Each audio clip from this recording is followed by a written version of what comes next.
Oke, Assalamualaikum warahmatullahi wabarakatuh. Kali ini kelompok 2 akan mempresentasikan hasil kerja kajian material inovasi. Kali ini saya akan membacakan peraturannya terlebih dahulu, yaitu semua partisipan wajib untuk on cam pada saat presentasi, lalu kemudian harap di-mute pada saat partisipan sedang melakukan presentasi. Sesi pertanyaan dibuka setelah presentasi kelima, dan diusahakan kondusif dan tidak banyak bicara yang lain-lain. Oke, kali ini langsung saja ke pemateri pertama, yaitu Saudara Andi Yusuf Nugraha. Untuk Saudara Andi, akan saya berikan waktu sebentar.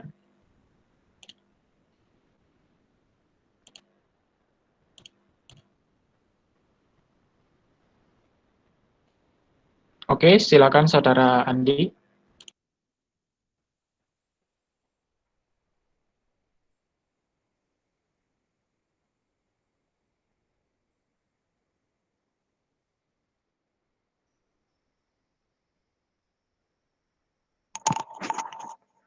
Oke, di sini saya akan mempresentasikan mengenai material inovasi, yaitu baja profil castellated beam. Oke, yang pertama ada riwayat perkembangan. Yang pertama yaitu sejarah singkat perkembangan material. Yang kedua yaitu latar belakang. Yang pertama yaitu sejarah singkat perkembangan material. Pada pertengahan tahun 1930, seorang ahli teknik berkewarganegaraan Argentina, Geoffrey Murray Boyd, menemukan sebuah inovasi pada balok yang diberi nama Boyd Beam. Kemudian latar belakang pengembangan material. Baja dengan profil castellated beam mampu menahan tegangan lebih kuat daripada baja biasa. Kemudian di sini ada gambar dari material. Selanjutnya yaitu karakteristik material. Yang pertama yaitu sifat fisik material, yaitu tahan terhadap gaya tarik dan tekan, kemudian lebih ringan daripada baja konvensional, kemudian konduktivitas listrik yang baik, selanjutnya yaitu kurang tahan terhadap api.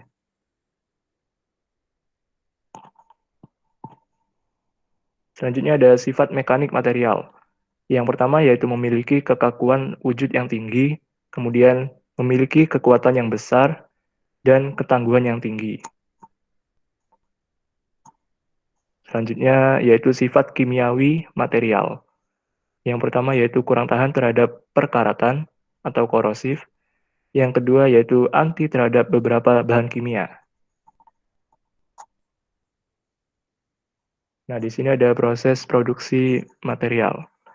Yang pertama, yang pertama yaitu membuat pola zigzag pada balok baja. Kemudian yang kedua ada memotong balok baja mengikuti pola zigzag tersebut. Kemudian yang ketiga yaitu ujung potongan yang serupa disambungkan menggunakan las. Nah, ini ada keterangan dari proses produksi material.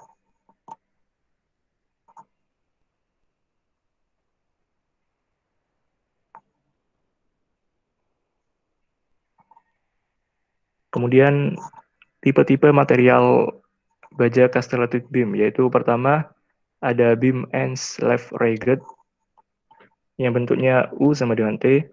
Kemudian yang kedua yaitu beam ends left ragged yang bentuknya U lebih besar dari T. Kemudian yang ketiga ada beam ends finish yang bentuknya U sama dengan T. Kemudian yang keempat yaitu beam ends finish with infill plates yang bentuknya U lebih besar dari T. Kemudian penggunaan material baja castellated beam, yaitu sebagai struktur utama pada sebuah jembatan baja, kemudian sebagai struktur balok pada sebagian besar bangunan tinggi. Nah, di sini ada material yang digantikan perannya, yaitu baja konvensional, yaitu baja yang memiliki kandungan karbon tinggi, sehingga lebih keras dan memiliki kekuatan tarik yang besar.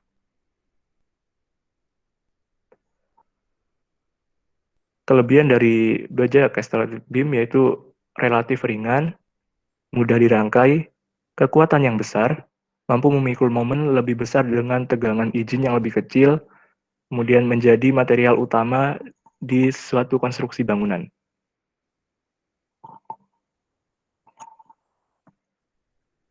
Kemudian ada kekurangan dari material tersebut, yaitu kurang tahan api, kemudian lemah terhadap gaya lateral, kemudian ada analisis defleksi yang lebih rumit, selanjutnya tidak sesuai untuk bentang pendek karena mudah patah, kemudian peningkatan pemusatan tegangan di tiap ujung bentang. Oke, terima kasih. Sekian presentasi dari saya, kurang lebihnya mohon maaf. Apabila ada salah kata, wassalamualaikum warahmatullahi wabarakatuh. Oke, terima kasih kepada Saudara Andi Susnugraha. Untuk yang memberi pertanyaan nanti bisa disimpan setelah presentasi kelima. Oke, sekarang lanjut ke Saudara siapa ya? Saudara. Lanjut ke Saudari Aprila. Silakan, saya berikan waktu.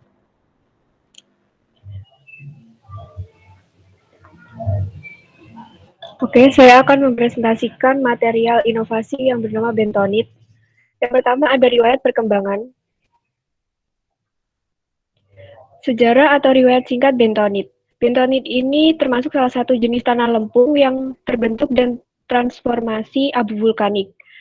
Kandungan utama mineral yang terdapat dalam bentonit ini sebesar 85–95%. Yang kedua yaitu latar belakang. Karena bentonit ini mampu mengembang serta memiliki kemampuan untuk interkalasi dengan senyawa organik yang dapat membentuk material komposit organik maupun anorganik, maka dari itu bentonit digunakan dalam instruksi sipil sampai saat ini.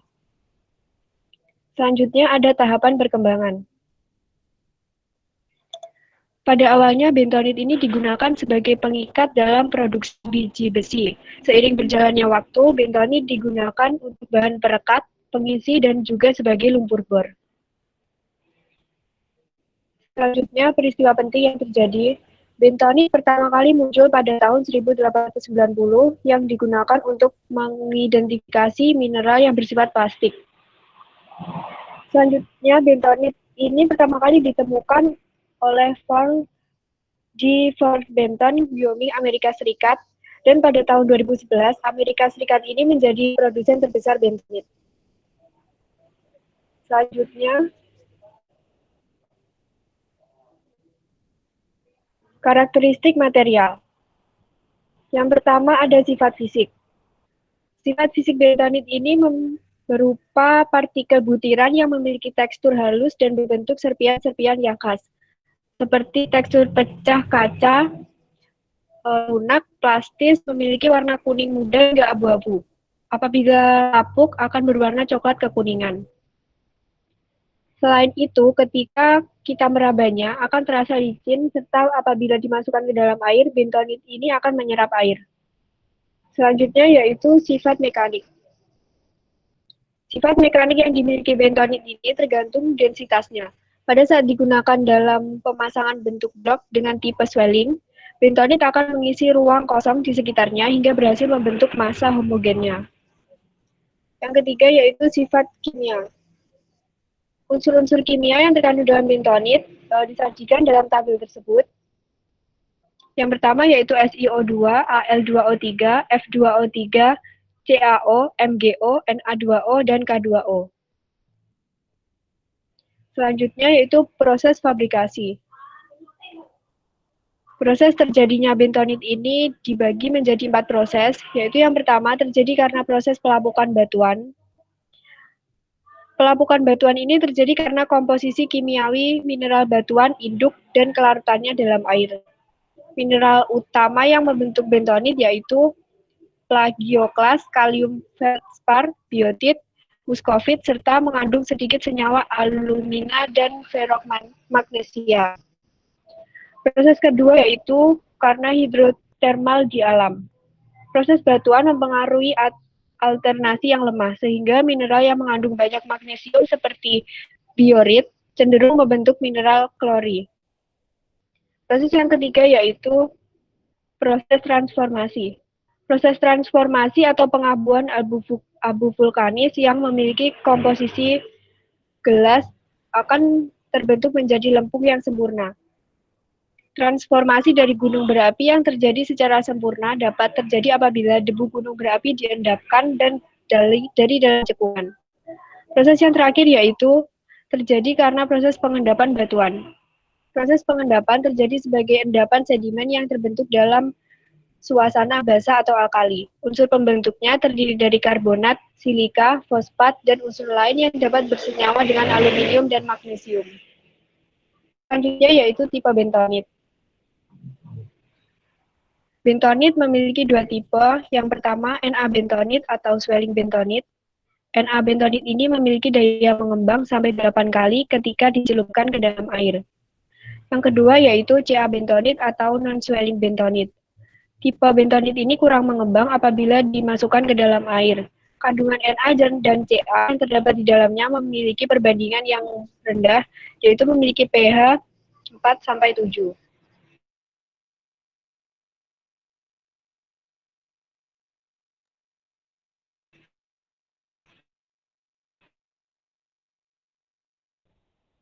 Lumpur bor. Lumpur bor yang fungsi utamanya adalah meningkatkan daya suspensi air pembilas, pendingin, dan pelumas mata bor. Yang kedua yaitu pengecoran logam. Na bentonit yang dipakai pada industri pengecoran logam besi atau non-besi ialah bentonit alam dan sintetis yang fungsinya sebagai bahan pengikat dalam alat cetak. Selanjutnya ada pembuatan pelat konsentrat besi dan logam lain. Dalam pembuatan pelat konsentrat biji besi, penggunaan bentonit dianggap cukup mahal. Dan pemanfaatannya juga perlu dicampur dengan bahan lain seperti batu gamping dan kokas. Selanjutnya yaitu dalam bidang teknik sipil. Penggunaan bentonit ini digunakan pada pembangunan konstruksi beton seperti jembatan, bendungan, serta bangunan yang memiliki hubungan langsung dengan air laut maupun air tanah. Selain itu, dinding bubur bentonit atau biasa dikenal dengan dinding diafragma digunakan dalam konstruksi, di mana dinding bubur tersebut adalah parit yang diisi dengan koloid tebal bentonit dan air. Bentonit juga banyak digunakan sebagai ikatan pengecoran pasir di pengecoran besi dan baja. Selanjutnya yaitu ada material yang digantikan peran atau fungsinya.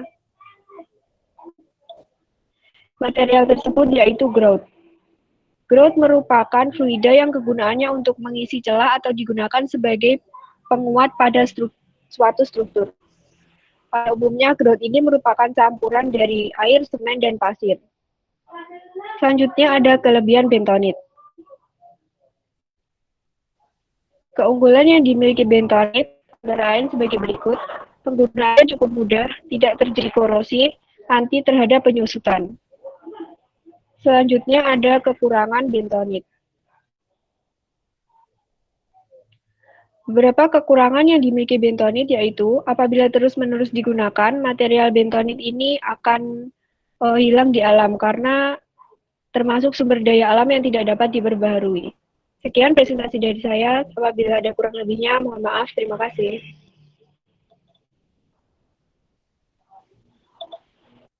Oke, terima kasih kepada Saudara Aprila Pratiwi. Sekarang kita akan lanjut ke pemateri selanjutnya, yaitu Saudari Aprilia. Untuk waktu dan tempat, saya persilahkan. Oke, terima kasih atas waktu yang telah diberikan. Maaf kalau suaranya kurang jelas karena hujan. Saya akan mempresentasikan tentang pervious concrete atau beton anti air. Next. Riwayat perkembangan. Ada sejarah atau riwayat singkatnya. Pervious concrete ditemukan abad ke-17 dan dikembangkan pada abad ke-20. Dibuat menggunakan agregat halus dengan jumlah sedikit atau bahkan menghilangkannya. Latar belakang pervious concrete, karena bertambahnya era modern, maka diperlukan material yang sangat-sangat lebih bagus seperti pervious concrete yang kebutuhan airnya semakin bertambah sehingga material pervious concrete akan mudah menyerap air hujan ke pori-pori, sehingga akan menjadi anti banjir. Latar belakangnya, kebutuhan air semakin bertambah sehingga material pervious concrete akan mudah menyerap air hujan ke pori-pori. Tahapan perkembangan di Eropa populer pada tahun 1920 dan di Amerika pada tahun 1970-an. Telah dilakukan beberapa tes di lokasi seperti di Delaware, Pennsylvania, dan Texas. Dan yang menjadi situs paling signifikan itu di Texas. Lanjut. Ini ada gambarnya. Karakteristik material. Pervious concrete memiliki sifat fisik, yaitu lebih kaku dibandingkan beton konvensional. Kekuatannya lebih rendah, walaupun dalam pengaplikasikannya didapatkan desain campuran yang menghasilkan kekuatan tinggi untuk membangun struktur bangunan. Sifat mekanik pervious concrete berkisar antara 1.600 sampai 2.000 kilo per meter kubik. Kuat tekan dari beton ini berkisar 3,5 sampai 28 megapascal, tergantung dari desain campurannya. Sifat kimiawi pervious concrete memiliki ketahanan terhadap sulfat, terus diperlukan di 4 negara atau di 4 musim. Proses fabrikasi atau pembuatan. Yang pertama, pembuatan beton tembus air ini memerlukan desain yang dapat digunakan oleh alat ataupun dibuat sendiri. Terus jumlah airnya harus tepat. Jika tidak tepat akan menghasilkan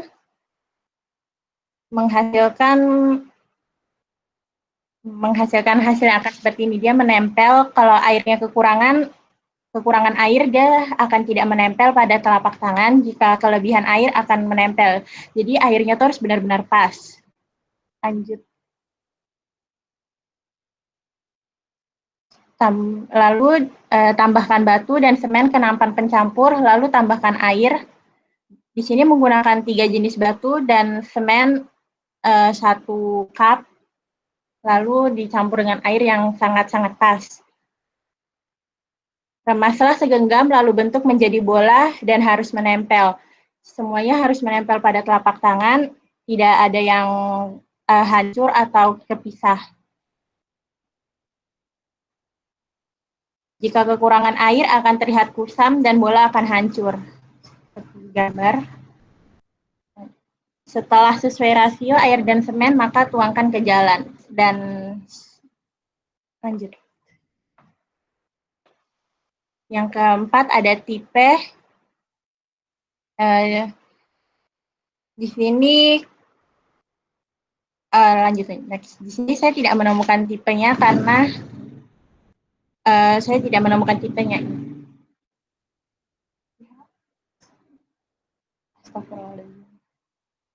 Next. Yang kelima, penggunaan. Pervious concrete memiliki fungsi pada saat hujan, membantu mengurangi banjir dan sistem pembuangan air kotor. Saat hujan juga dapat mengalir ke bawah tanah dan menjadi persediaan air tanah. Celah yang agak besar dapat mengurangi 4-5 desibel, bisa mengatur sistem sirkulasi udara dan mengatur suhu kota. Pada saat pembuatan jalan biasanya menggunakan banyak tenaga, tetapi pervious concrete tidak memerlukan banyak tenaga. Yang keenam, ada material yang digantikan, yaitu beton, karena beton ini juga bisa menggunakan alat ataupun manual. Terus kelebihannya mudah dibentuk, tahan temperatur tinggi, mengurangi terjadinya karatan. Kekurangannya memiliki kuat tarik kecil, daya pantulnya kecil, dan sulit diubah bentuk. Kelebihan dari pervious concrete, lightweight, karena digunakan agregat ringan, maka yang dapat dihasilkan yaitu beton dengan bobot ringan, low shear cage karena terjadi penyusutan total beton non pasir pada saat mengeras atau mengering adalah kurang lebih setengah hari. Penyusutan total ini sekitar 50-80% dalam 10 hari pertama. Terus ada reduced cement demand karena tidak menggunakan pasir sehingga kebutuhan semen yang sedikit dan luas permukaan agregat berkurang. Terus simple karena cara membuatnya sederhana dan cepat. Dan yang terakhir environment friendly karena dapat meloloskan air yang digunakan sebagai bahan pembuat sumur serapan sehingga dapat meningkatkan resapan ke dalam tanah. Yang kekurangan, kuat tekannya rendah karena bobot yang ringan sehingga kuat tekannya dapat diaplikasikan sangat terbatas. Porous tidak direkomendasikan berada pada lingkungan yang agresif dan tidak direkomendasikan dengan tulangan baja karena dapat mempercepat laju korosi pada struktur. Sekian dari saya. Jika ada yang salah, mohon dimaafkan. Terima kasih. Oke, terima kasih. Selanjutnya sebentar saya akan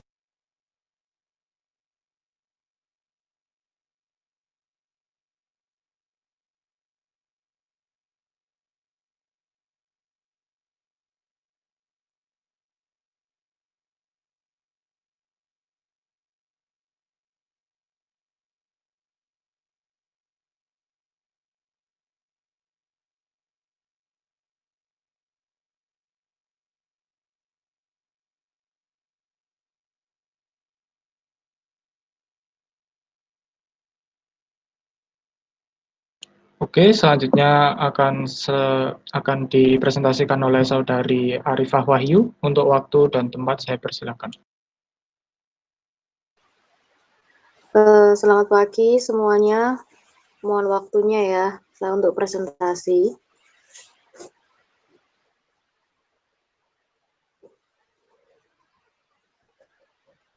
Di sini saya akan mempresentasikan elastomeric silence. Next.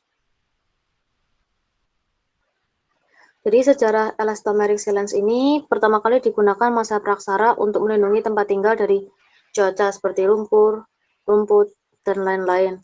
Dan seperti meloloskan cat pada pel dan jerami. Nah, silence ini tuh kalau di bahasa Indonesia kan artinya perekat. Next.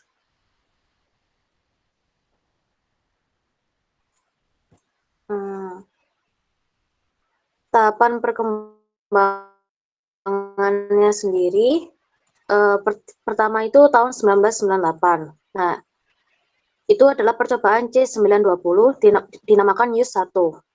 Nah, penggunaan 1 meliputi silan yang dirancang untuk digunakan pada sambungan yang terendam terus-menerus dalam cairan. Metode pengujian yang dapat diterapkan adalah C1247.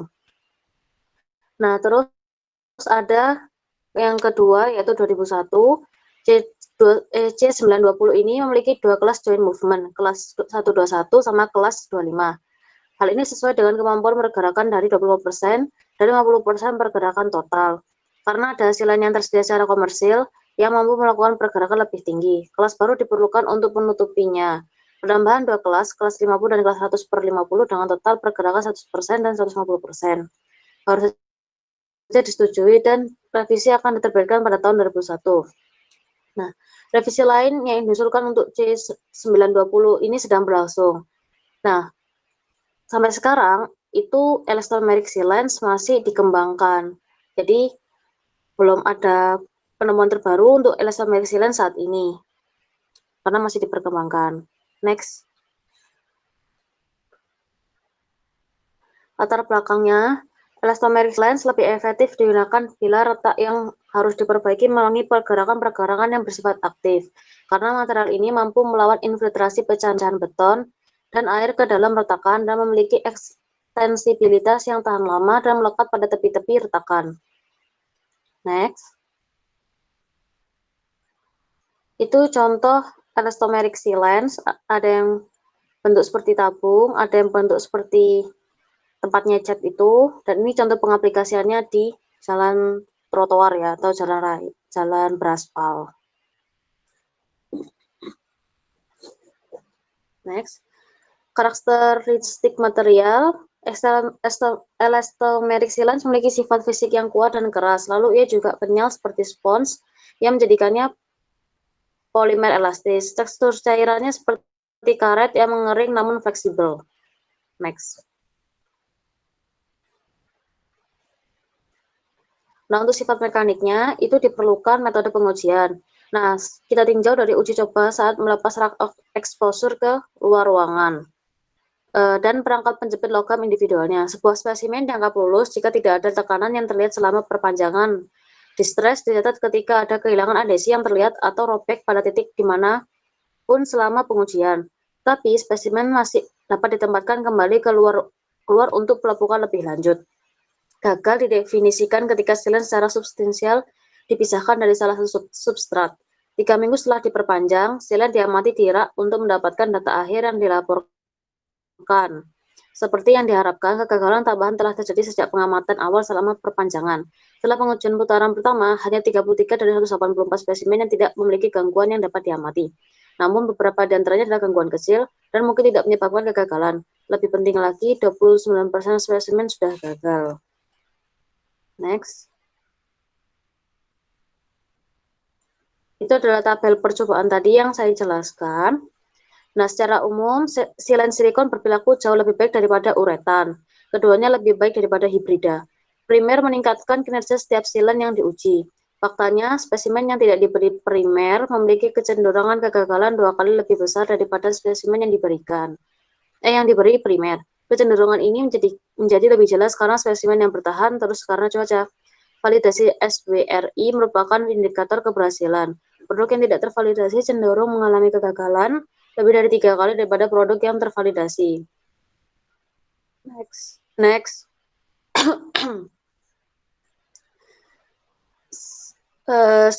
Sifat kimia, karena elastomeric silane memiliki beberapa jenis, saya akan memberikan contoh elastomeric silane berbahan dasar silikon dan polyurethane. Nah, silikon adalah bahan anorganik, sedangkan polyurethane adalah berbahan organik. Elastomeric silane yang berbahan polyurethane memiliki umur yang jauh lebih pendek daripada yang berbahan silikon. Karena seiring berjalannya waktu, polyurethane akan kembali ke keadaan aslinya karena terpapar sinar UV, sedangkan silikon tidak.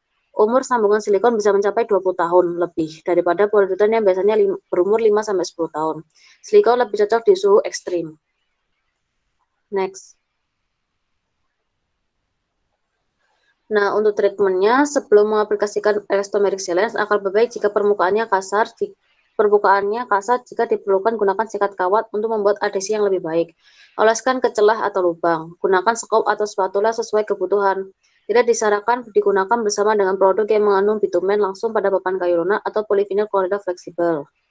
Ada 2 pengaplikasian elastomeric silane, yaitu hot applet yang biasanya dicampur dengan bituminous dan cold applet yang dicampur dengan beberapa material dan harus dikerjakan di lapangan. Next.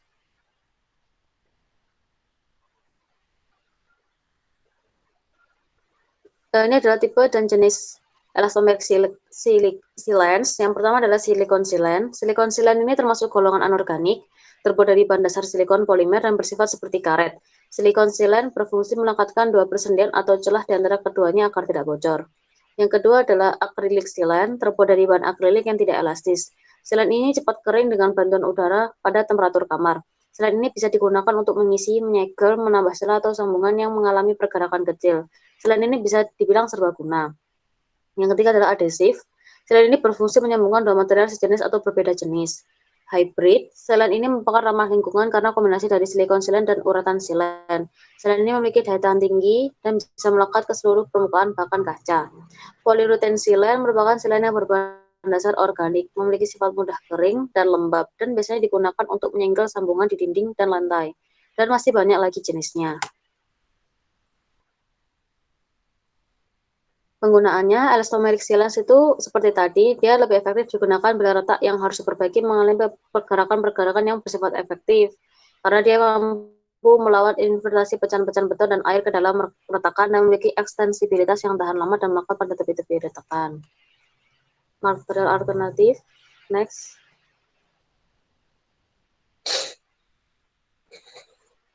Material alternatifnya ada pertama bituminous coating, berbahan dasar aspal atau kultar, bisa digunakan sebagai waterproofing pada beton atau perlindungan dari pelapukan. Bentonite, yaitu bubuk batu yang diambil dari debu vulkanik yang mengandung mineral tanah, lihat dengan sodium bentonite. Material ini dapat mengabsorpsi air dalam kuantitas banyak dengan mengembang sampai 30 kali volumenya menyerupai jelly. Grout merupakan cairan campuran semen dan air. Biasanya digunakan untuk memperbaiki fondasi atau retakan pada bangunan. Next. Untuk keunggulannya sendiri, pertama dapat diaplikasikan pada permukaan basah, karena elastomeric silicate ini pada umumnya tahan air. Yang kedua, mengandung berbagai bahan, maksudnya dia itu nggak rewel, nggak pilih-pilih, jadi bisa pakai bahan apa aja, bisa ditempelkan di bahan apa aja. Terus yang ketiga, tahan terhadap perubahan suhu, dan yang keempat, berumur panjang. Next. Kekurangannya biasanya tidak ramah lingkungan karena terdapat campuran silikon dan bahan lainnya. Mudah terbakar bila masih basah. Bersifat toksik sehingga penggunaan harus berhati-hati dan hindarkan dari jangkauan anak-anak. Sekian dari saya. Mohon maaf bila ada kekurangan. Oke, terima kasih kepada Saudari Arifah. Sekarang lanjut ke Saudara Aris. Untuk waktu dan tempat saya persilahkan.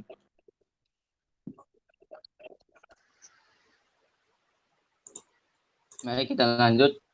Bagian saya mengkaji tentang atap aspal atau atap bitumen. Next. Di bagian pertama kita mempunyai riwayat perkembangan. Ada 3 bagian. Yang pertama sejarah singkat, latar belakang atap aspal dikembangkan, dan yang ketiga tahapan penggunaan atap aspal dari masa ke masa. Yang pertama sejarah singkat tentang atap aspal. Atap aspal ini pertama kali dikembangkan pada tahun 1893 dan material aspal disiapkan atap yang mirip dengan aspal roll, atap tanpa butiran permukaan. Jadi halus dia di permukaan itu. Pada tahun 1897, butiran batu kapur ditambahkan ke permukaan yang membuat material lebih tahan lama. Jenis butiran diuji telah disertakan mika, kulit tiram, batu, kapur, dolomit, fly ash, dan silika dan tanah liat. Bagian B, latar belakang atap aspal dikembangkan. Latar belakangnya karena atap bitumen atau atap aspal memiliki banyak keunggulan dari atap lainnya. Dulu dipercaya bahwa atap bitumen atau atap aspal ini bisa menjadi atap aspal masa depan yang banyak digunakan oleh banyak orang. Selanjutnya, tahapan penggunaan atap aspal dari masa ke masa. Atap aspal dikembangkan pada tahun 1893. Di tahun 1897 berbagai bahan ditambahkan untuk memperkuat genteng aspal ini. Contohnya kulit tiram, batu kapur, tanah liat, hingga silika. Pada tahun 90-an mulai beredar di Amerika. Bentuknya berupa beberapa tab atau multi-tab. Dan pada tahun 1903, atap jenis ini mulai banyak diproduksi dan digunakan oleh masyarakat umum. Pertumbuhan pembuatannya meningkat pada tahun 1939 yang mencapai angka 11 juta produksi. Dan teman-teman bisa lihat sebelah kiri itu adalah contoh gambar atap aspal. Next. Dan selanjutnya itu adalah karakteristik atap aspal. Yang pertama sifat kimia, terdiri dari karbon 82 sampai 88%, hidrogen 8 sampai 11%, sulfur 0 sampai 6%, oksigen 0 sampai 1,5% dan nitrogen 0 sampai 1%. Dan selanjutnya itu sifat fisik, dan teman-teman bisa lihat di situ ada pengujian spesifikasi dan aspal. Itu campuran dengan berjenis dan titik lembek. Dan saya tidak menemukan sifat mekanik di atap aspal. Next. Selanjutnya itu proses pembuatan atap aspal. Yang pertama itu dipping, pemberian modified aspal ke fiberglass untuk bagian atas dan bawah. Selanjutnya granul, pemberian granul ke atas fiberglass yang sudah diberikan modified aspal. Granul itu kayak bintik-bintik gitu. Dan selanjutnya cooling dan lem, pemberian lem ke bawah fiberglass yang sudah diberikan modified aspal atau tahap cooling. Dan selanjutnya akumulator. Di sini bagian yang bisa mengontrol ketegangan sesine line.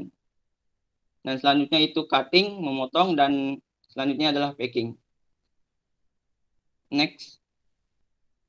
Yang selanjutnya adalah jenis-jenis aspal. Yang pertama atap bitumen atau atap aspal single flat. Atap ini berbahan pasir batu, fiberglass, dan alga coating. Dan yang kedua atap bitumen atau atap aspal gelombang. Atap ini bentuknya gelombang dan bahan dasarnya serat lelusa dan aspal. Selanjutnya atap bitumen tile atau atap aspal tile. Atap ini berbentuk tile, bahan dasarnya sama dengan atap gelombang yaitu serat lelusa dan aspal. Next.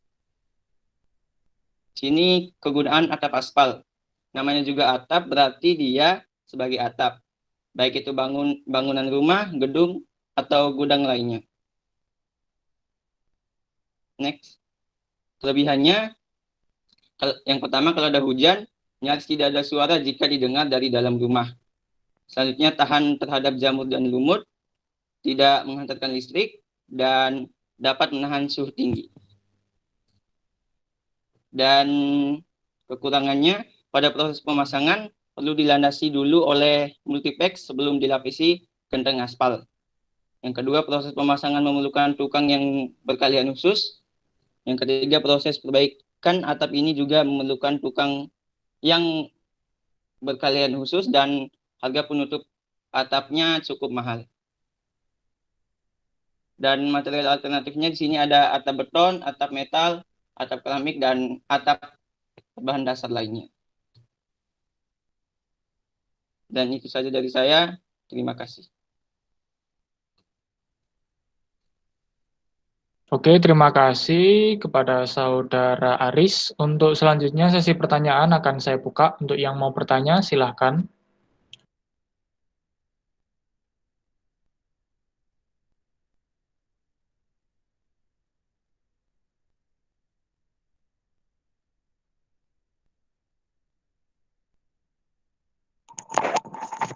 Mungkin saya mau bertanya mengenai silakan, presentasi Saudara. dari Saudara Aris.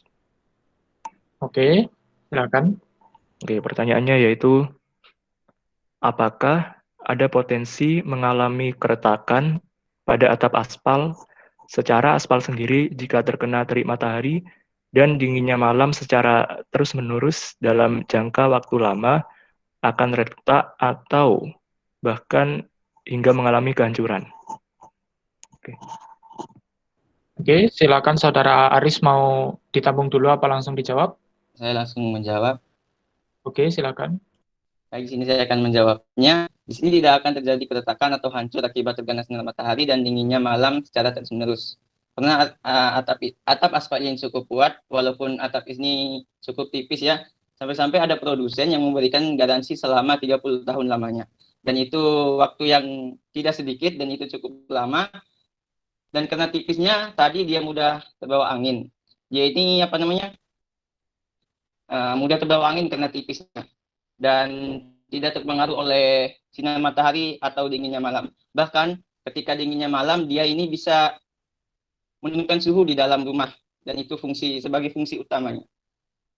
Dan intinya adalah tidak terjadi kehancuran atau keretakan akibat panasnya matahari dan dinginnya malam. Sekian, itu jawaban dari saya. Oke, bisa diterima Saudara Andi? Iya, bisa.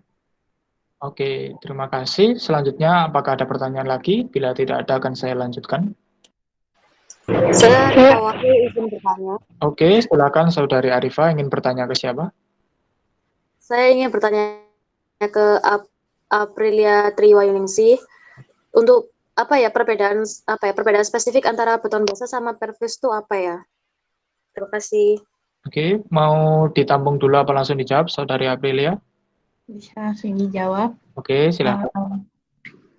Perbedaannya itu pertama juga pada bahannya ya. Jadi bahan untuk pembuatan beton biasa sama pervis konkrit itu sama. Cuman bedanya kalau pervis konkrit tidak menggunakan agregat halus, menggunakan sedikit, tetapi alangkah lebih baiknya tidak digunakan atau dihilangkan dan fungsinya juga jelas berbeda.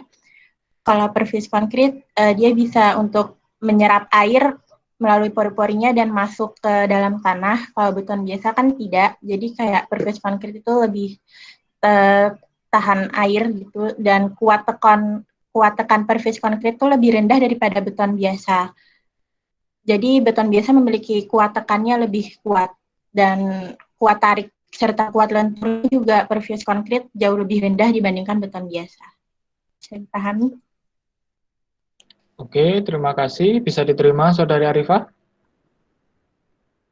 Ya, bisa. Terima kasih. Oke, bila sudah tidak ada lagi pertanyaannya? Saya ingin bertanya. Oke, silahkan Saudari April. Saya bertanya kepada Arifah. Oke, silakan.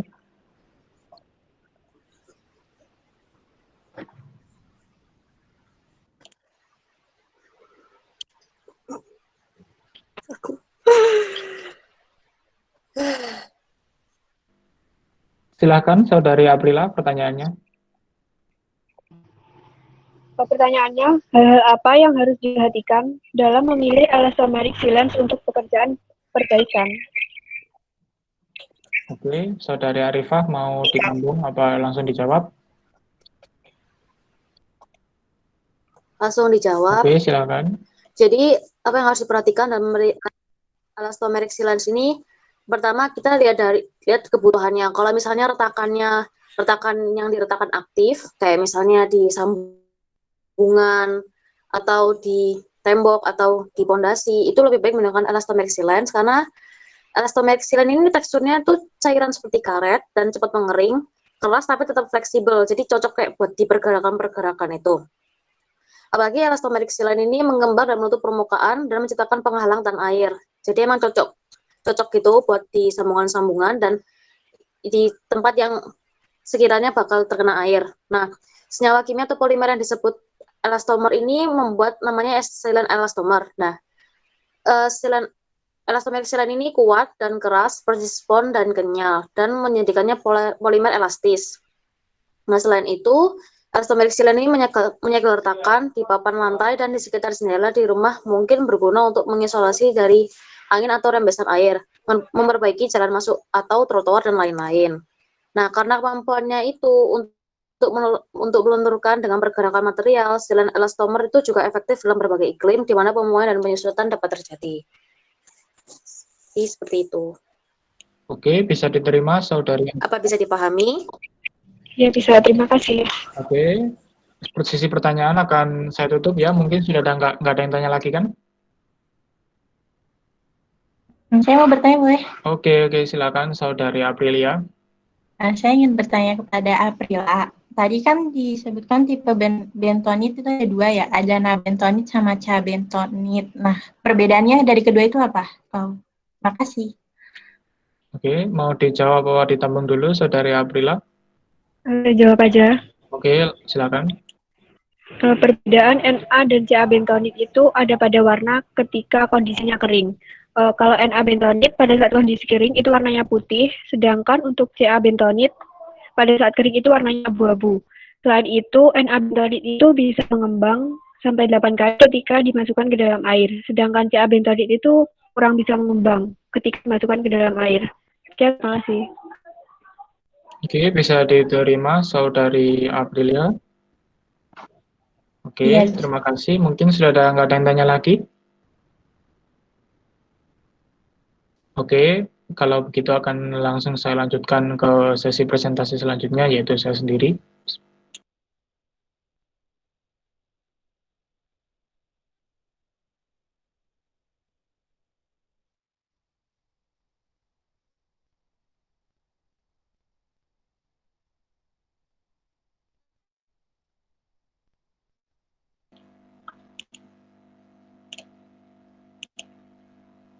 Oke, Assalamualaikum warahmatullahi wabarakatuh.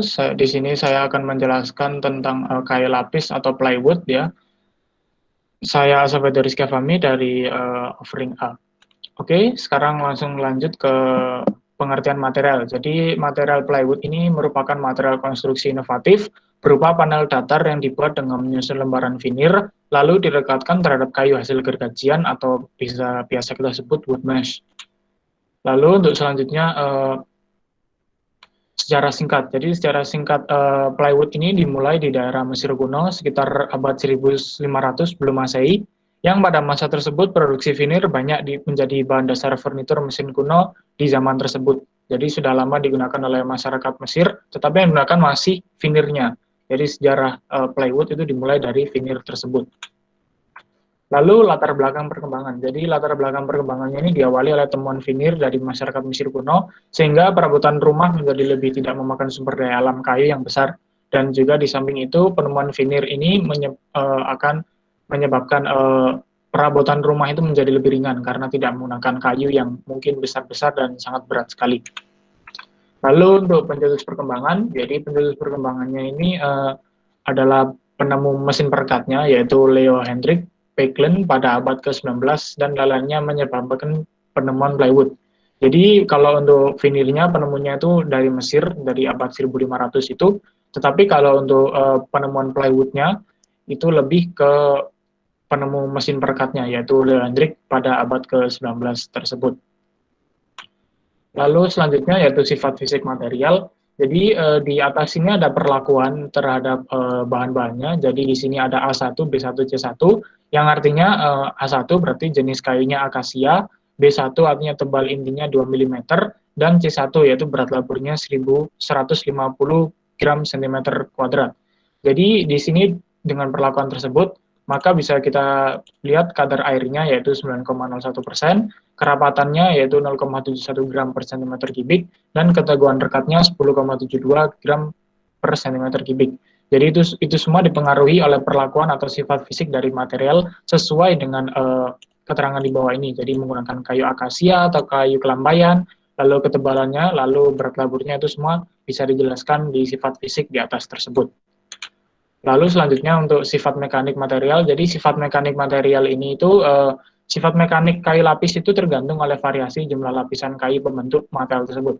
Jadi kalau kuat tekannya, misal kita lihat di grafik ini, jadi semakin banyak kuat tekannya maka juga akan semakin tinggi kekuatan tekannya tersebut. Jadi semakin banyak lapisan atau semakin banyak kuat tekan, semakin kuat juga. Lalu juga di sebelahnya ada jumlah lapis. Semakin banyak jumlah lapis pasti kuat lenturnya juga akan semakin rendah. Karena ya kalau kita terlalu banyak memberi lapisan pada kayu, pasti kelenturannya pasti akan sangat berkurang sekali.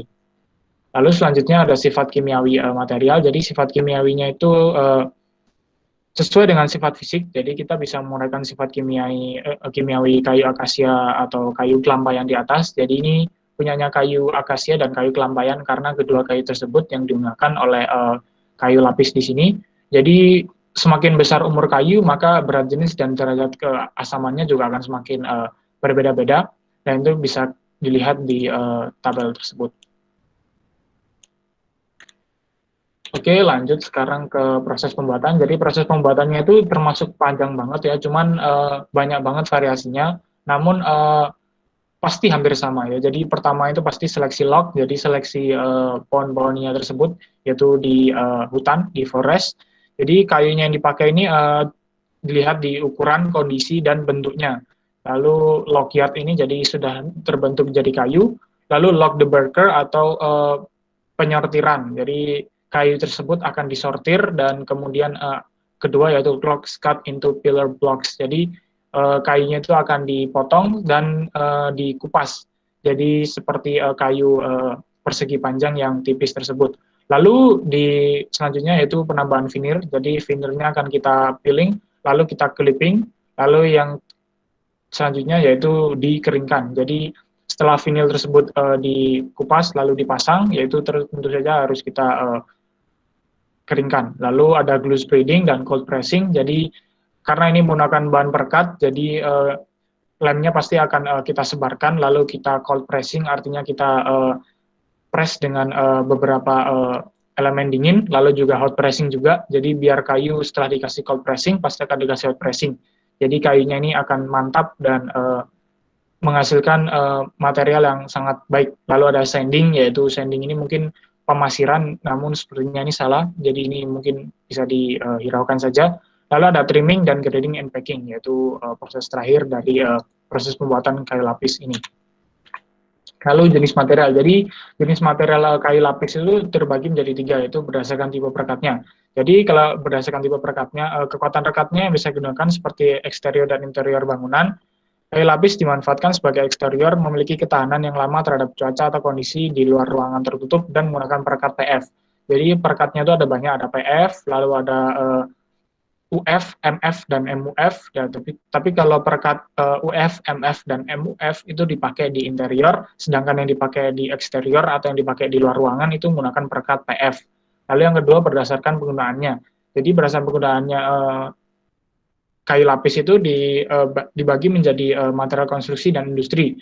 Jadi semakin butuh kuat yang lebih kuat lagi, lalu butuh ketebalan yang lebih tebal, maka pasti juga dibutuhkan kayu lapis yang berbeda-beda tipe penggunaannya.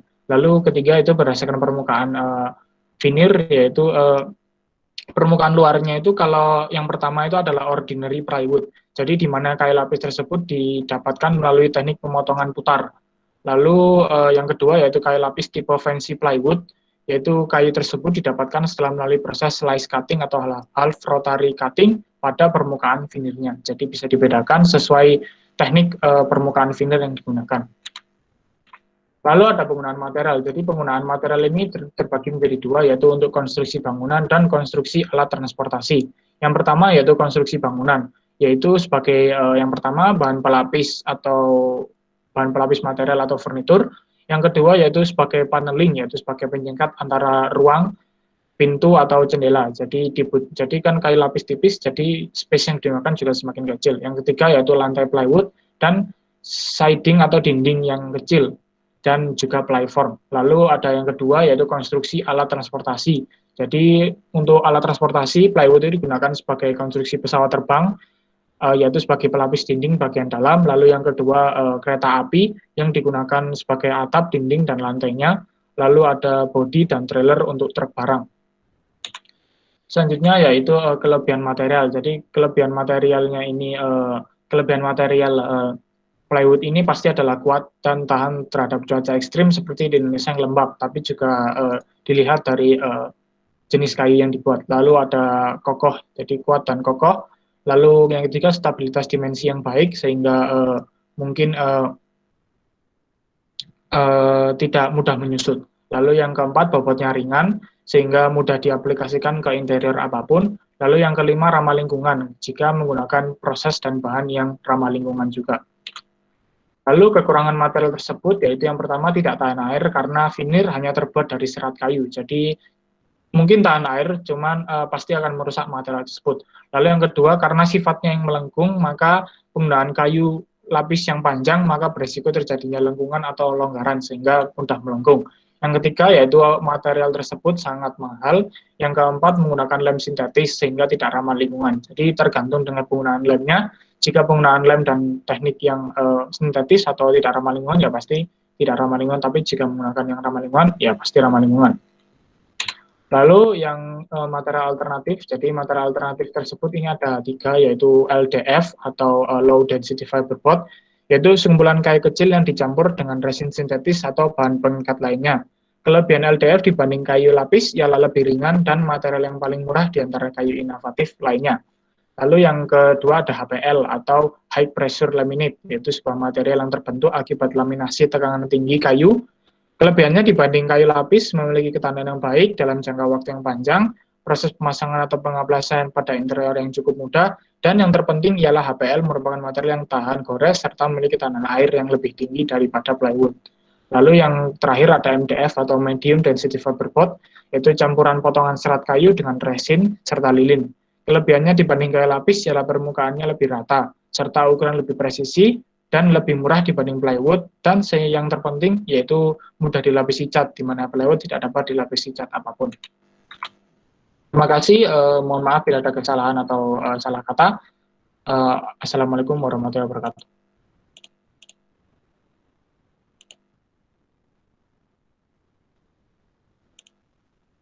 Oke, untuk selanjutnya mungkin bisa dilanjutkan oleh saudari Asnain.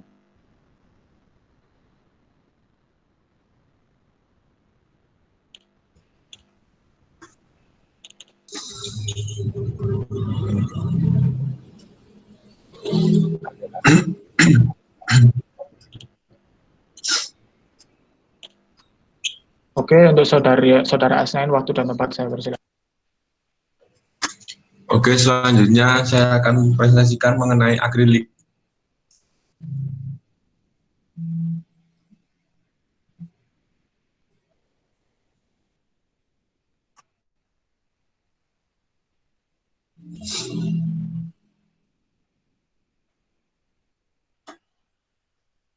Yang pertama, riwayat perkembangan. Akrilik merupakan plastik polimer transparan berupa lembaran yang biasanya dijadikan sebagai bahan solusi atau pengganti dari kaca.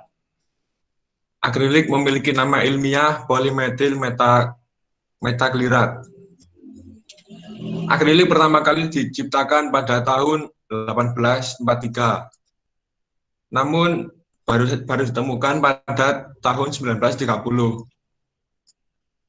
Pada waktu yang sama, seorang kimiawan asal Jerman yang bernama Otto Rohm dan H.A.G. juga berhasil menciptakan akrilik dengan cara memisahkan molekul dua lapis kaca pada tahun 1993. Next. Akrilik memiliki sifat fisik yaitu menyerupai kaca atau transparan dan berbentuk lembaran dan kekerasan yang sama. Namun akrilik memiliki keunggulan, diantaranya yaitu pinggiran atau bekas potongannya tidak tajam seperti kaca. Sifat mekanik akrilik. Akrilik memiliki sifat mekanik komprehensif yang baik karena memiliki kekuatan tarik, lentur, dan ketahanan yang tinggi. Menyebabkan akrilik tidak mudah pecah, tahan terhadap getaran yang terjadi dilakukan oleh benturan.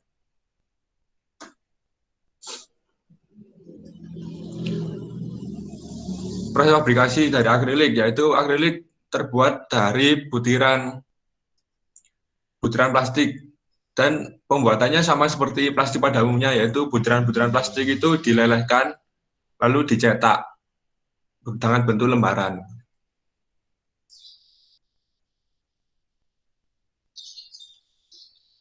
Akrilik memiliki 4 tipe, yaitu yang pertama akrilik cetak. Akrilik cetak memiliki cara pembuatan dengan cara mencampurkan bahan dasar yang dibutuhkan dalam bentuk cairan panas. Proses kimia terjadi pada saat pelelehan bahan yang digunakan. Kemudian dituang ke cetakan yang berbentuk lembaran. Ketika suhu mendingin, cairan tersebut akan mengeras dan lalu dipotong sesuai ukuran yang diinginkan. Akrilik ekstrusi. Akrilik ekstrusi memiliki sedikit perbedaan dengan akrilik cetak yang memanfaatkan alat cetak. Akrilik ekstrusi dibuat menggunakan mesin, di mana mesin akan menekan akrilik menjadi sebuah bentuk. Sementara proses kimia terjadi pada saat proses mekanik atau penekanan itu terjadi. Harga akrilik ekstrusi lebih murah dari akrilik cetak. Selanjutnya, akrilik lembaran transparan. Akrilik lembaran transparan sama seperti akrilik cetak pada umumnya, namun warnanya transparan atau bening, seperti kaca. Dan yang ketiga, akrilik lembaran yang berwarna, yaitu sama seperti akrilik transparan, namun warna akrilik itu bermacam-macam dan tidak transparan.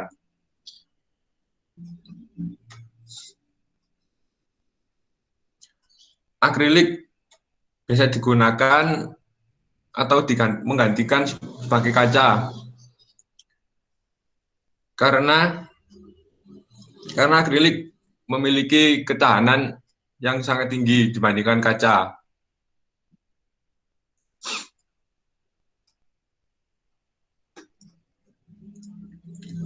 Material yang digantikan yaitu yang pertama kaca, atap, dan triplek. Akrilik berperan sebagai material pengganti kaca karena memiliki kesamaan bentuk, fungsi, tekstur, dan warna.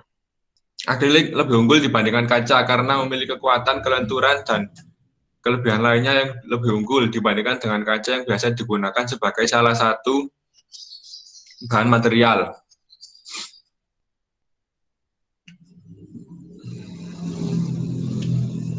Kelebihan dari akrilik. Akrilik memiliki beban yang lebih ringan sehingga mudah untuk dibawa dan dipindahkan. dan mengurangi berat dari sebuah bangunan. Yang kedua, mudah dibentuk atau mudah dalam pemotongan bahan karena berbahan dasar plastik. Yang ketiga, kuat, sehingga jika terkena benturan atau tabrakan, tetap kuat dan tak pecah. Yang keempat, fleksibel, karena grill memiliki lenturan, sehingga mudah dibentuk-bentuk. Harganya relatif lebih murah jika dibandingkan dengan kaca.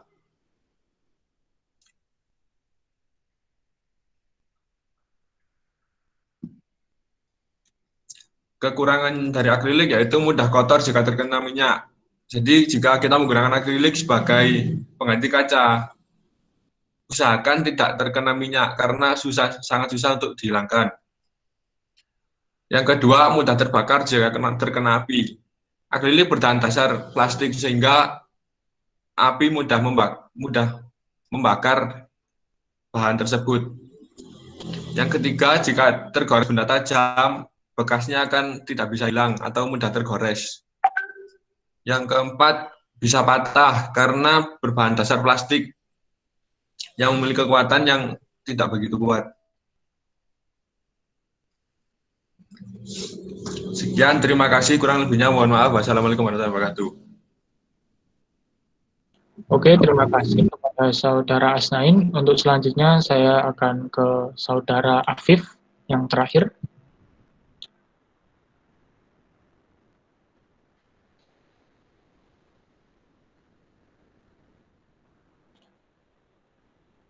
Untuk waktu dan tempat saya persilahkan. Baik. Assalamualaikum warahmatullahi wabarakatuh. Di sini saya akan menjelaskan materi saya tentang karbon serat silika. Next. Deskripsi. Bentuk material komposit. Komposit adalah material yang dibuat oleh dua atau lebih dari material yang karakteristiknya berbeda. Ditemukan pada tahun 1879 oleh Thomas Edison sebagai filamen bola lampu. Next. Riwayat perkembangan. Awal mula sebagai filamen bola lampu, kemudian dikembangkan untuk keperluan ilmiah dan umum.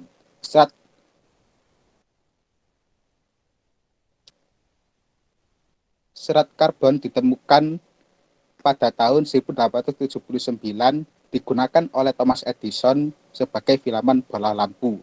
Pada akhir tahun 1950, serat karbon kuat tarik tinggi ditemukan diciptakan menggunakan rayon.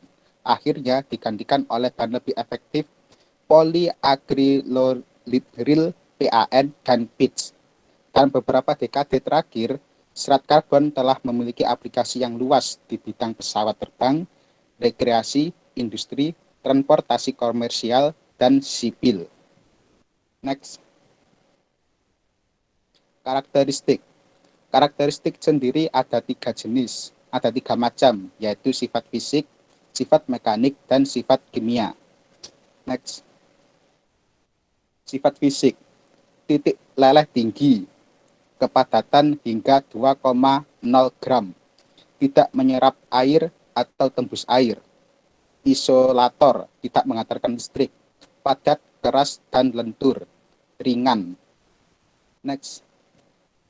Sifat mekanik, tidak mudah hancur atau tembus, keras dan ringan, lentur, tidak elastis, tahan air dan tahan bahan kimia tertentu. Next. Sifat kimia, yaitu isolator, tidak menghantarkan listrik, tahan korosi asam organik dan garam alkali, tidak bersifat magnetik, sulit mengalami oksidasi. Next.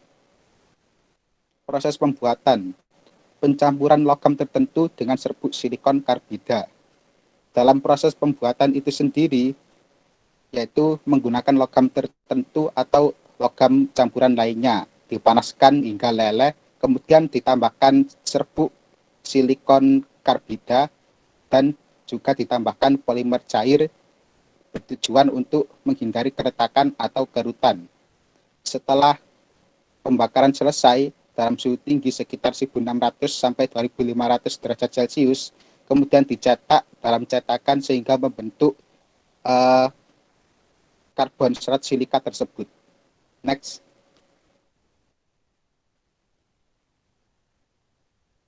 Jenis sendiri terdapat dua macam, yaitu karbon serat silika keras dan karbon serat silika lentur. Next. Penggunaan sebagai pelindung atau pelapis suatu benda terhadap benturan, panas, air, goresan, dan menjaga keawetannya. Dalam fungsinya sendiri, yaitu dalam kehidupan sehari-hari seperti casing pada handphone atau stok mobil dan kendaraan, dan juga beberapa pelindung dalam mesin pesawat. Next. Kelebihan, mudah didapat dengan harga terjangkau, daya tahan dan keawetan terjamin, pelindung atau pelapis yang efektif, bentuk produk bervariasi. Next. Kekurangan, limbah anorganik, yaitu limbah yang sulit terurai walaupun sudah termakan usia. Kurang cocok digunakan untuk bahan tulangan atau sebagai dalam bangunan itu sebagai pijakan. Next. Material yang digantikan perannya, yaitu plastik dan juga karet. Next. Plastik mudah dijumpai dan murah, namun mudah rusak dan daya tahannya rendah. Plastik biasanya juga bisa digunakan bahan pelindung, namun seiring waktu plastik juga mudah rusak dan juga daya tahannya kurang. Next. Karet. Elastisitasnya lebih kuat daripada serat karbon, namun daya tahan terhadap panas dan juga goresan kurang. Sekian dari saya. Bila ada salah kata yang atau kurang berkenan, saya mohon maaf sebesar-besarnya. Oke, terima kasih kepada Saudara Afif. Untuk selanjutnya mungkin sesi pertanyaan terakhir ya, mungkin, dan lalu bisa saya tutup jika mungkin sudah tidak ada pertanyaan lagi. Mohon maaf, saya belum presentasi. Apa? Siapa? Oh, Terlupakan. Terlupakan. Mohon maaf ya, Saudara Atalah, jangan dimasukkan hati ya. Santai. Oke, mungkin Saudara Atalah bisa dimulai presentasinya.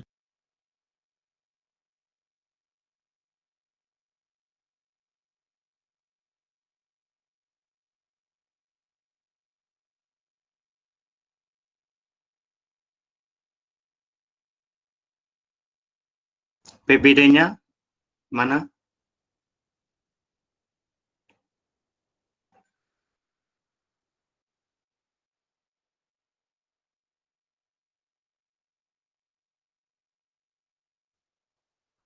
Ya, selamat pagi teman-teman.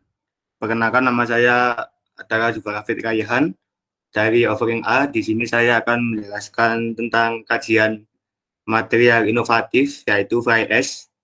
Fly Ash atau dalam bahasa Indonesianya abu terbang adalah bahan limbah dari pembakaran batu bara yang dikategorikan sebagai limbah B3. Next. Riwayat perkembangan yang pertama, sejarah atau riwayat singkat. Fly ash adalah material yang merupakan sisa dari hasil pembakaran batu bara pada pembangkit listrik. Material ini dapat digunakan sebagai alternatif pengganti semen, namun juga bisa digunakan sebagai material yang terpisah. Pada zaman dahulu, abu terbang dilepaskan ke atmosfer.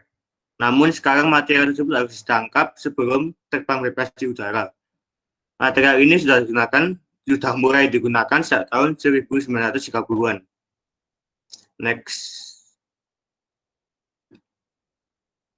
Latar belakang yang kedua, semen merupakan material yang biasanya digunakan sebagai bahan dasar untuk pembuatan beton. Namun dalam pembuatan atau produksinya, semen menyebabkan dampak yang buruk terhadap lingkungan karena menghasilkan gas karbon dioksida. di mana gas karbon dioksida tersebut merupakan salah satu penyebab terjadinya global warming. Oleh karena itu, diperlukan pengembangan material inovatif untuk pengganti semen yang ramah lingkungan. Material tersebut adalah VAS ini. Next. Yang ketiga, tahapan pengembangan. Penggunaan material abu terbang ini sudah ada sejak tahun 1930-an. Pada tahun 1989, sekitar 75% dari total hasil pembakaran batu bara di seluruh dunia adalah material VAS. Negara-negara bekas Uni Soviet, Tiongkok, Amerika Serikat, dan India merupakan contoh negara penghasil abu terbang yang utama. Pada tahun 2000, Tiongkok menghasilkan lebih dari 110 miliar ton abu dengan produksi total sedunia mencapai 661 miliar ton. Saat ini tingkat pemanfaatan abu terbang dalam produksi semen masih tergolong rendah. Next. Berikut gambar atau ilustrasi dari VAS. Yang sebelah kanan itu perbedaan semen dan VAS. Next. Karakteristik material yang pertama, sifat fisikanya yaitu ada 4. Yang pertama, kehalusan. VAS memiliki ukuran partikel yang sangat halus. Hal itu menyebabkan material ini mampu meningkatkan kepadatan beton dengan cara mengisi celah kecil dalam komposisi adukan beton tersebut, sehingga beton lebih tahan terhadap abrasi, lebih kedap air, dan memperkecil susut beton. Yang kedua, spherical shape. Maksudnya adalah bentuk VAS ini hampir bulat sempurna atau spherical shape, sehingga menyebabkan beton memiliki workability dan flowability yang lebih baik. Hal itu disebabkan karena material ini mampu melumasi adukan pasta dan semen mortar. Yang ketiga, time setting. Memberikan waktu pengerasan atau setting yang lebih panjang, sehingga memberikan waktu yang lebih banyak untuk pengerjaan beton segar. Yang keempat, yaitu panas hidrasi. VAS memiliki sifat yang dapat mengurangi panas hidrasi. Hal ini dapat meminimalisir kemungkinan terjadinya retakan pada beton selama proses pengerasan dan finishing beton. Di sebelah kanan itu ada tabel sifat fisika dari VAS. Bisa dilihat. Next. Sifat mekanik yang saya temukan dari referensi, saya hanya menemukan satu, yaitu permeabilitas. Dari grafik di atas bisa dilihat bahwa seiring dengan bertambahnya umur pemeraman, angka pori awal abu terbang semakin berkurang. Hal tersebut juga sejalan dengan mengecilnya koefisien permeabilitas. Next. Sifat yang ketiga yaitu sifat kimiawi. Ada 2, yang pertama sulfat resistance. Jika digunakan dengan kadar yang sesuai, mampu meningkatkan ketahanan terhadap asam sulfat. Lalu yang kedua yaitu reaktivitas alkali silika. Mengurangi reaktivitas alkali silika sehingga mengurangi penyebab terjadinya keretakan pada beton. Di tabel bisa dilihat komposisi kimia VAS dari berbagai jenis batu bara. Next. Proses fabrikasi atau pembuatan. Abu terbang merupakan salah satu residu yang dihasilkan dari pembakaran batu bara dan memiliki partikel-partikel yang halus. Pada umumnya, sebelum gas buang mencapai cerobong asap batu bara, pembangkit listrik, abu terbang ditangkap oleh peralatan filtrasi partikel atau pengendap elektrostatik. Kemudian bersama dengan bottom ash atau abu yang tidak naik, dikeluarkan dari bagian bawah tungku.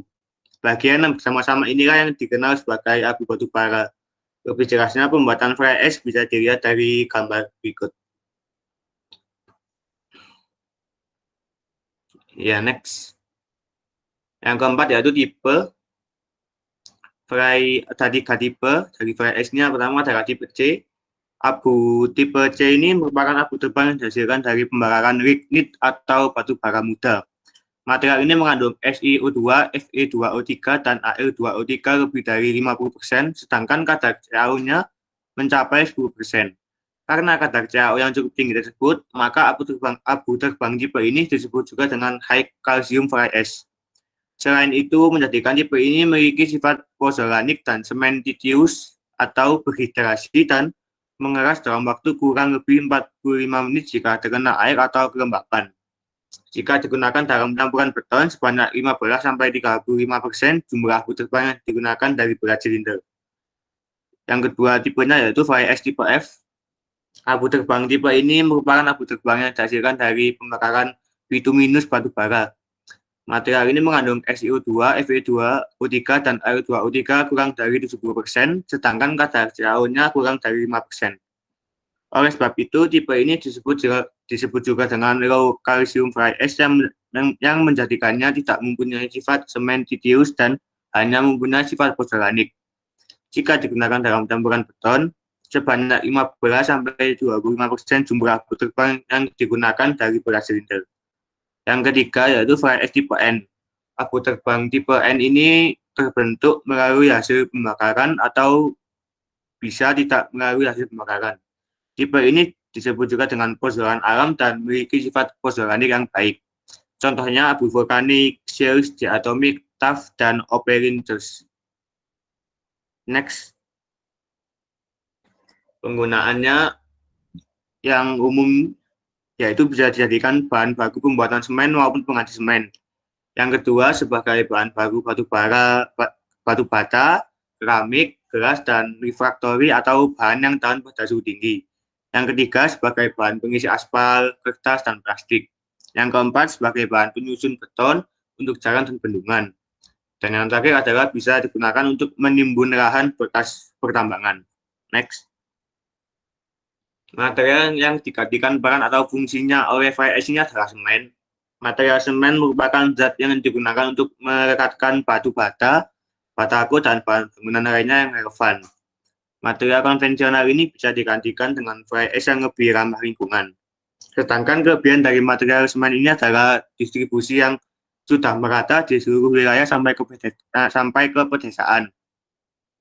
Selain itu juga sudah dikenal dengan baik oleh masyarakat luas. Namun, menghasilkan gas karbon dioksida saat proses produksi semen menjadi kekurangannya. Kita ketahui bahwa gas karbon dioksida merupakan salah satu faktor utama penyebab pemanasan global atau global warming. Next. Untuk kelebihannya, yaitu lebih hemat biaya daripada semen konvensional atau dengan kata lain lebih ekonomis. Lalu yang kedua, abu terbang dikenal sebagai material yang ramah lingkungan karena dalam proses produksinya hanya membutuhkan energi yang rendah, berbeda dengan semen konvensional yang dalam proses produksinya membutuhkan energi panas yang tinggi. Yang ketiga, hanya membutuhkan sedikit air daripada semen konvensional. Yang keempat, mudah digunakan saat cuaca dingin. Yang kelima, mampu menghasilkan beton padat dengan permukaan yang halus dan detail yang tajam. Lalu yang terakhir adalah mengurangi masalah permeabilitas, retak, dan panas hidrasi. Next. Dan yang terakhir yaitu kekurangannya. Untuk yang pertama yaitu jika tidak diolah dengan benar bisa menyebabkan kerusakan lingkungan karena Fly Ash ini mengandung beberapa zat yang berbahaya. Untuk yang kedua memiliki sifat berbeda tergantung di mana dan bagaimana produk tersebut diperoleh. Hal ini dapat menyebabkan beberapa kontraktor masih belum terbiasa dengan produk Fly Ash ini. Yang ketiga yaitu masih belum banyak yang memproduksi material ini sehingga menyebabkan keterbatasan musiman. Dan yang terakhir adalah proporsi abu terbang yang tinggi dapat menyebabkan peningkatan penskalaan garam. Terima kasih. Sekian presentasi dari saya. Jika ada kurang lebihnya, mohon dimaafkan.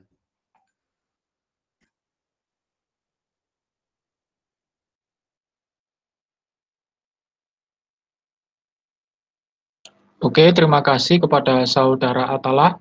Mungkin untuk selanjutnya yaitu sesi pertanyaan terakhir maupun juga penutup, mungkin bila tidak ada pertanyaan.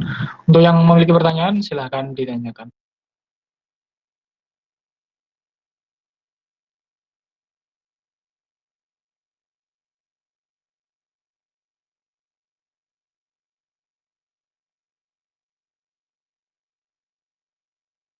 Oke, mungkin bila tidak ada, mungkin akan langsung saya tutup. Terima kasih untuk semua yang sudah hadir di presentasi hari ini. Semoga bermanfaat dan dapat mengisi tugas dari saudara Bapak Mirza untuk teknologi bahan konstruksi. Untuk itu saya tutup. Wassalamualaikum warahmatullahi wabarakatuh. Waalaikumsalam warahmatullahi wabarakatuh. Waalaikumsalam warahmatullahi wabarakatuh. Waalaikumsalam warahmatullahi